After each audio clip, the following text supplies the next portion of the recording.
Bonjour, bienvenue dans l'émission Sa parole pour aujourd'hui. La Bible mentionne l'importance de l'intercession. Il parla de les exterminer, mais Moïse se tint à la brèche devant lui. Psaume 106, 23.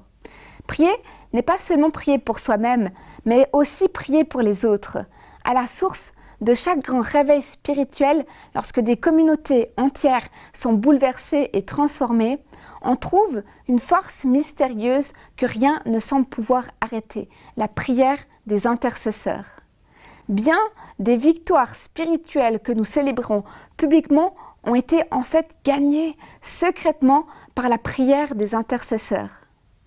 C'est un ministère particulier auquel Dieu pourrait bien vous appeler. C'est un appel à deux niveaux. D'abord, vous louez le Seigneur, ensuite vous témoignez auprès des gens perdus. Même si la faiblesse de vos jambes vous empêche de franchir le pas de votre porte, grâce à la prière, vous pouvez restreindre la puissance de Satan et démonter ses meilleurs plans. Mais comment est-ce possible? En appelant les forces célestes à intervenir dans toutes sortes de situations. Voilà pourquoi l'ennemi fera tout pour vous empêcher de prier.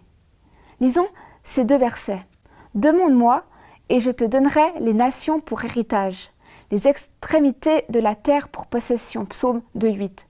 Cessez de simplement prier pour recevoir la bénédiction divine. Allez à l'encontre des nations du monde entier.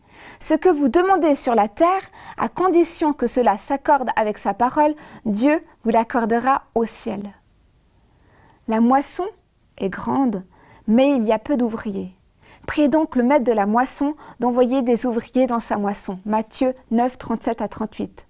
Vos prières poussent Dieu à agir. Dieu agit alors dans les cœurs des personnes qui transforment des nations entières.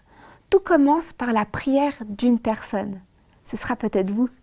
C'était Sa parole pour aujourd'hui. À bientôt.